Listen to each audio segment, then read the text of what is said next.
So how many of you know how to braid hair? And now how many of you know how to braid hair in more than one style? Okay, so as far as the majority of the class is concerned, many of you have a long ways to go when it comes to learning about braiding hair. And it's actually a pretty useful skill to learn because it can help not only with hairstyling, but it can also help with braiding something random like rope. And I've done this skill for a really long time because I actually learned how to braid hair before I even began going to school. So to share that skill with you today, I'm going to show you all the materials you need to braid hair and also how to braid hair in 3 different ways: a regular braid, a French braid, and a Dutch braid. So first off, when it comes to materials, you don't really need that much. You need a hairbrush, obviously, because you can't do much with tangled hair. And then you need some way to end the braid. That could be a bobby pin, a clip, or a hair tie. And in this case, I'll just be using a hair tie.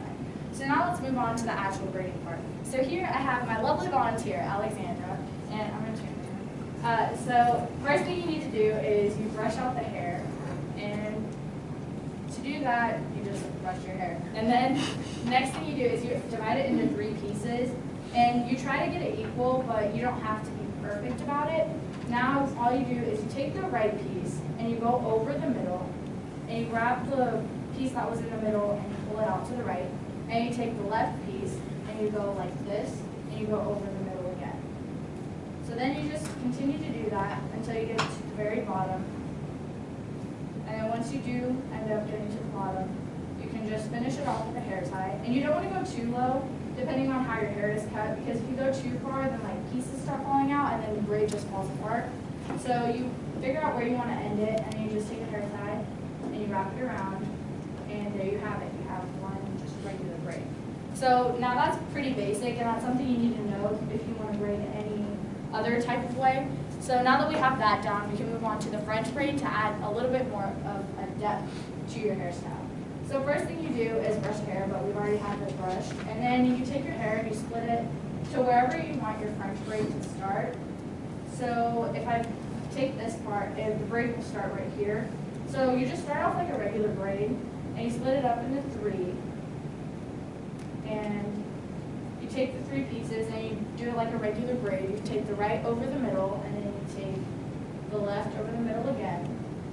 And then once you do that, when you go back to take this piece over, you have to add some more hair. And then you add more hair as you add more pieces. And you just continuously do that until you get to the very bottom. So this one's a little bit more time consuming, and based on how much time you have to get ready or where you're going and how far you want to go down, you just continuously do that. And you can go all the way down, or you can end like anywhere you want. You can end up beneath the neck, or you can go all the way down depending on what kind of look you're going for. So whenever you get to a stopping point, you just again take the hair tie and finish it off and have a French braid. So with that, you can see that now we have learned 2 braids. You have the regular braid and the French braid. So now to just add a little bit of a twist, you can do a Dutch braid, which is just like a French braid, but it's just backwards. So with that, you have the part that you make to where you want to start your braid. So you do that, and then you split it up into 3 again.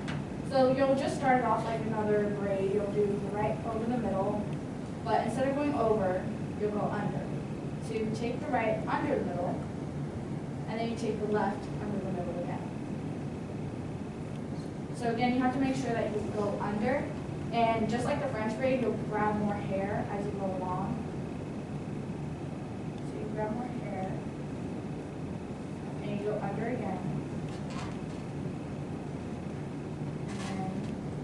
On this side. And the difference between the French braid and the Dutch braid is that the Dutch braid actually sits on top of your hair, while the French braid is actually seems as if it's inside your hair. So you just keep going until you find a stopping point. And with that, you can see that it actually sits on top rather than being on the inside. And once you get to a stopping point, you just tie it off, and you have a Dutch braid. So today you can see that I showed you how to braid hair in 3 different ways. I showed you a regular braid, a French braid, and a Dutch braid. And it's actually really cool to know because you never know when you have to braid someone's hair, or you never know when you need to do something to your hair when it just looks really boring and you need to add just a bit of flair to it. So I hope you guys have taken something away from my demonstrative speech today and learned something about grading, and I encourage you all to use those skills later on. Thank you.